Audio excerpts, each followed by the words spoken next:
हमको इस देश की जनता अभी से तक कोई अफवाह विपक्ष ने फैलाई है ऐसा तो मुझे क्या कोई उदाहरण समझ में नहीं आता। विपक्ष तो आपसे खैर सवाल पूछ रहा है। रही बात टाइमिंग की, आपने कहा प्रधानमंत्री तो 11 सालों से करते हैं, तो 11 सालों से मैं बता देता हूं करते थे, अमल आपने अब शुरू किया है। आ रही हूं के शर्मा जी, अमल आपने अब शुरू किया है, काफिले आपने अब छोटे किए हैं, आप संकट के लिए अब तैयार हो रहे हैं। और इतना तो बता दीजिए ना, बिना विपक्ष के देश नहीं चला करते हैं के शर्मा जी। हर बार ऐसे कहकर के विपक्ष कुतर्क करता है, पल्ला तो नहीं झाड़ सकते ना। कम से कम कभी तो उनको सेम पेज पर लेकर आइए, कभी तो समझाइए। नहीं प्राची जी, उस विपक्ष को लाएंगे ना जिसकी बातों में कुछ विश्वसनीयता हो। झूठ के आधार पर लाएंगे क्या? ऐसा विपक्ष तो देश के लिए घातक है, जो अफवाहें फैलाता हो, जो दंगे कराता हो, जो लोगों के बीच में जाति का जहर बो देता हो। ऐसा विपक्ष नहीं चाहिए इस देश को सर। अभी अभी इन्होंने क्या झूठ, दो इनके जो कांग्रेस के लोग हैं क्या क्या झूठ नहीं बोला इस 2.5 महीने में।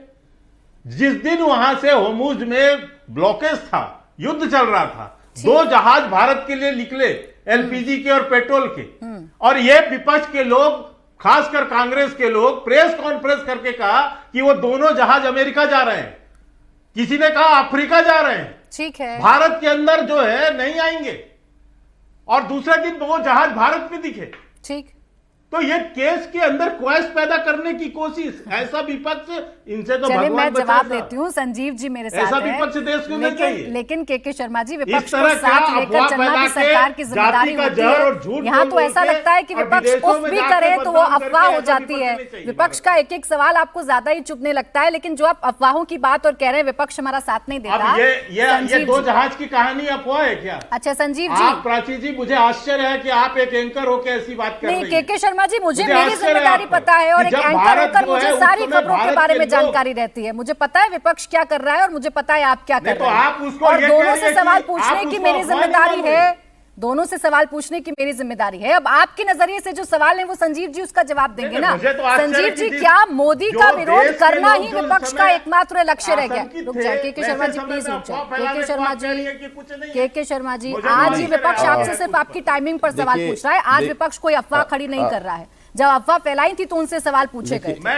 अब संजीव जी रुक जाएं, के शर्मा जी अब थोड़ा रुके, थोड़ा रुक जाएं। के शर्मा जी जवाब तो ले लूं।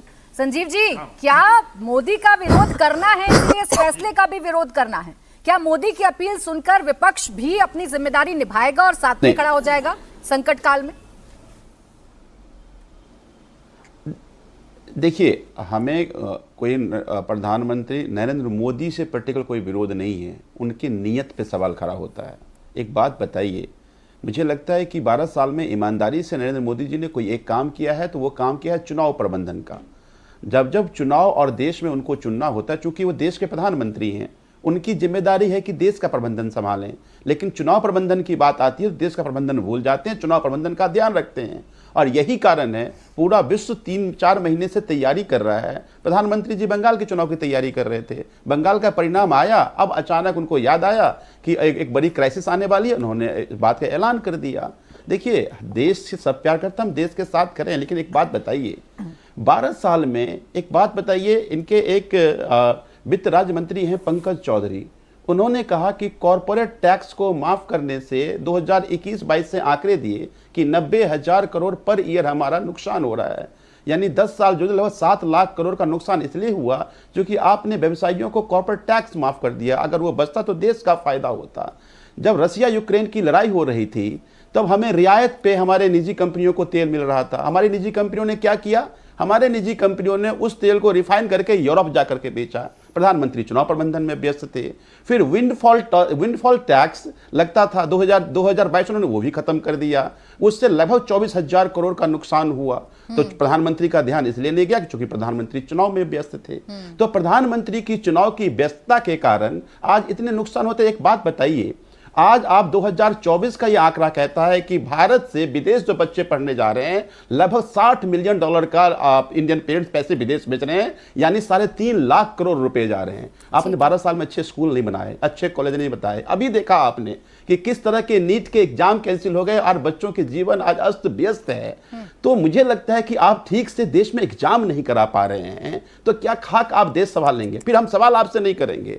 इनकी प्रशंसा करते रहिए तो बड़ा अच्छा, इनसे अगर चुभते हुए सवाल पूछ रहे जो देश सफर कर रहा है, आज उन बच्चों से पूछिए जिनका एग्जाम कैंसिल हो गया। आज एक गोवा में बच्चा सुसाइड कर लिया। भाई 2015 में एग्जाम कैंसिल हुआ, 21 में हुआ, 24 में हुआ, आखिर बार-बार एग्जाम कैंसिल क्यों हो रहा है? संजीव जी सवाल पूछें। देखिए इसीलिए मेरे शो में भी आप आते हैं और इसीलिए आप लोग राजनीति करते हैं कि आप सरकार से सवाल पूछें। मैं तो सवाल पूछने से इनकार नहीं कर रही, आपको जितने सवाल हैं आप के शर्मा जी से पूछिए।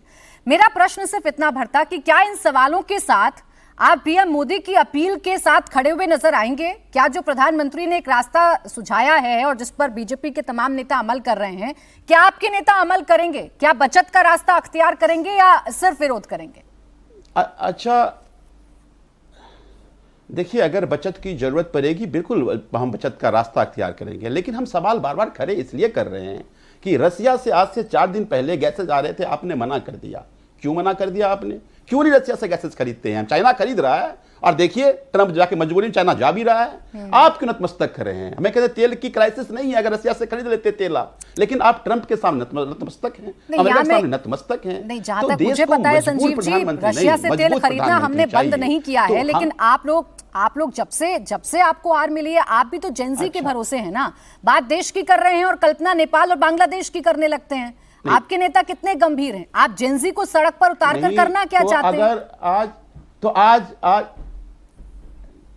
अच्छा प्राची जी, आप क्या चाह रहे हैं कि ये जेनजी सुसाइड करते रहे? 2000 आपको आश्चर्य लगेगा, 2024 में एग्जाम कैंसिल हुआ और जिस माफिया को पकड़ा गया उसको चार्जशीट जमा नहीं किया, उसको बेल मिल गई। आज जो पकड़ा गया है आज जो आदमी पकड़ा गया है, पिछले साल उसके घर के 5 लोगों को डॉक्टर एमबीबीएस में एडमिशन मिला। मैं चाह रही हूं आप सब आवाज उठाएं, लेकिन हमारे देश में आवाज उठाने की एक व्यवस्था है ना। आप ही लोग लोकतंत्र और संविधान का हवाला देते हैं, हर बार सरकार को आईना दिखाते हैं ना। उस देश में जेनजी को सड़क पर उतारकर आग लगवाने वाला कम से कम मॉडल तो मत लेकर आइए ना। आप सरकार से सवाल पूछिए, आप सरकार को सुझाव दीजिए, लेकिन गलत इंफॉर्मेशन नहीं। आपने जो एक बात कही सर, जहां तक मुझे पता है रशिया से हम अभी भी तेल खरीद रहे हैं, बाकी जानकारी दीप्ति जी दुरुस्त करेंगी ताकि इस चर्चा को आगे बढ़ाऊं।